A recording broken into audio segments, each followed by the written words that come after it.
तो फिलहाल हवा के साथ चले तो रामायण बन रही है, जिसको कि नीतीश तिवारी डायरेक्ट करेंगे, जो कि 3 पार्ट में आएगा, जिसमें कि ये बहुत सारे कौन किस में आएंगे सबको पता होगा। And we all are damn excited, but why, मतलब मैं क्यों इसके लिए एक्साइटेड हूँ? एक्साइटेड होने का कारण ही क्या है? ना कुछ नया दिखा रहे हो, ना कुछ नया बना रहे हो। मतलब मेरा कहने का ये है कि ये तो वो स्टोरी है ना जिसको कि हम बचपन से सुनते आ रहे हैं, देखते आ रहे हैं, तो आप ऐसा क्या ही नया दिखा दोगे जिसके लिए हम जी फाड़ एक्सपेक्टेशन लगा ले। हाँ, किरदार में रहने वाले कैरेक्टर बदलेंगे, बड़ा सेट होगा, सीजी वीएफएक्स अच्छा होगा, वगैरह वगैरह चीजें होंगी, लेकिन आखिरी में सबसे बड़ा पॉइंट, स्टोरी तो वही सेम ही होगा ना, वही वनवास, वही सीताहरण, फिर लंका आखिरी में, देन वही ब्ला ब्ला ब्ला। तो फिर एक्साइटेड होने का वजह ही क्या है मेरे पास? हाँ, पता है मेरे को रामायण के इमोशन है, लेकिन बन तो वो रहा है एक मूवी के फॉर्म में ना, और मूवी में सबसे बड़ा पॉइंट होता है स्टोरी। एंड इसका स्टोरी तो हम सबको पता है, तो फिर एक्साइटेड होने का कारण क्या है? चिंता मत करो भाई, आया है टाइम लगा के वीडियो बनाया हूँ, तो फिर तो तुम लोग को चूतिया नहीं बनाऊंगा ना, कुछ तो इंटरेस्टिंग बनाया होगा ना। तो सुनो ना,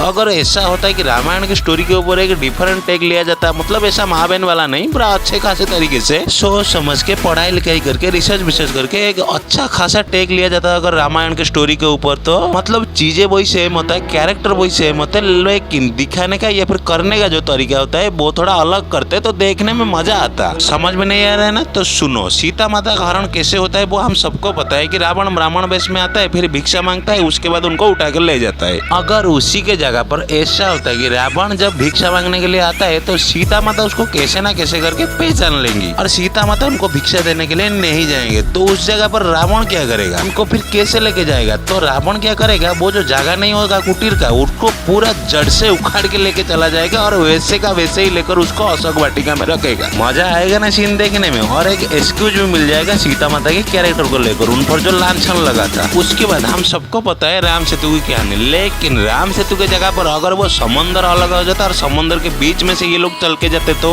जैसे कृष्ण भगवान को वासुदेव जी लेके गए थे द्वारिका से वृंदावन को, वैसे ही अगर लेके चला जाता तो उसके बाद क्लाइमैक्स में कुंभकर्ण और हनुमान जी के बीच में एक फाइट होता, वो भी पूरा बड़ा बड़ा अवतार में, तो फिर क्या सीन होता तुम खुद ही बताओ तो। एंड उसके बाद रावण कैसे मरता है हम सबको पता है, और उसका जन्म कहाँ पर होता है वो भी पता होता है, लेकिन अगर उसके जगह पर राम जी और रावण के बीच में एक हैंड टू हैंड जबरदस्त फाइट होता है, और आखिर में राम जी उनको जांग पर बिठा के बीच से नाभि से फाड़ देते रावण को, जैसे नृसिंह भगवान ने हिरण्यकश्यप को फाड़ा था, और जंगल में रहने के कारण राम जी का दाढ़ी बढ़ गया होगा, पूरा वही सीन रीमेक हो जाएगा भाई। और तुम मेरे को बताओ क्या ही माहौल बनेगा थिएटर में। और ऐसा नहीं है कि ये हो नहीं सकता, एक दूसरे के वो अवतार है, खाली ये चीज नहीं, बाकी जितना भी चीजें मैंने बोला है सब चीजें हो सकता है, पूरा आराम से हो सकता है, क्योंकि सब एक दूसरे के ही अवतार हैं, तो कोई उंगली नहीं उठाएगा किसी के ऊपर। करने से ज्यादा देखने में और गांड फाड़ मजा आएगा। और उससे ही बड़ा बात कि रामायण के ऊपर एक अलग टेक देखने को मिलेगा, जो कि कायदा में रहकर ही देखने को मिलेगा, पर लेकिन हमारा मुंह फाड़ने से किसको ही फर्क पड़ेगा, जो तो होगा वो हम सबको ही पता है। लेकिन तुम लोग को कैसा लगा मेरा ये टेक रामायण के ऊपर, मेरे को जरा कमेंट में बताना। लेकिन सालो थोड़ा सब्सक्राइब करके जाना उसी के साथ में।